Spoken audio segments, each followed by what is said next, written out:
to you both. Great to see you. First of all, what was that experience like taking in the U.S. Open for the very first time? Oh, it was just incredible. I mean, it was magical. What would you say, Erin? Yeah, we went for 2 days to the Open. We saw so many matches. I actually had to write notes about who we saw because there were so many so many players. We had to watch Tiafoe live. Yeah. We got to watch the Serena match. Ooh. Yeah.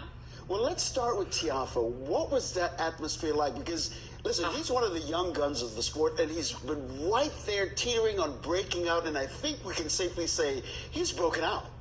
He has, yeah. We watched him on Louis Armstrong, which is the second largest arena there. He wasn't on. It was an afternoon match. We had great tickets. Somehow our plans came together magically. We just sat in the right spots and got to watch all the amazing matches. He played Schwartzman that day. That was a third round match, and it was incredible. And his serve. He serves at 130 miles per hour. It made me want to practice my serve. Right. It gave me a whole different perspective on my tennis game. I've been to the U.S. Open once, and the thing that struck me the most is how hard they hit the ball. And I'm thinking, as a club player, I can never hit the ball that hard. Was that your experience as well? Definitely. There were so many times. What was the motion I made, Erin? I went like this. Every time Carolyn went. It's incredible. She's going to be a meme. Yeah, it's incredible what they can do. I love it. Listen, let's talk about Serena Williams. Yeah. When I watched it on television, I could feel the sense of excitement. I could feel the energy. You were in the stadium. We were. You took pictures. Explain to us what that was like.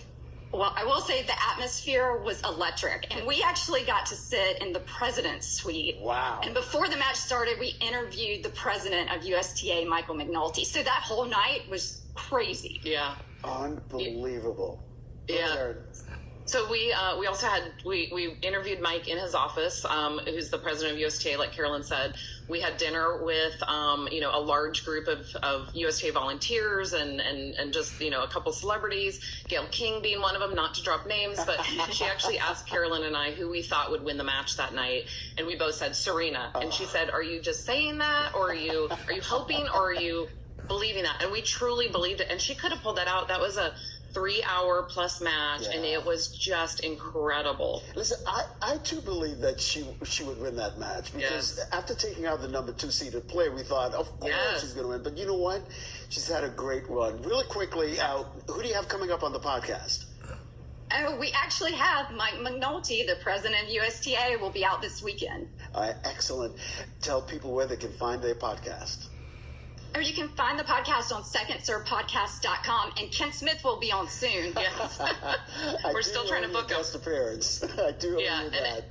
And any of the podcast apps, just search for Second Serve Podcast, and you'll find us on any of the platforms that people listen to. Excellent. I'm a listener, and I really appreciate it. Carolyn Rhodes and Erin Canigliera of Second Serve Podcast.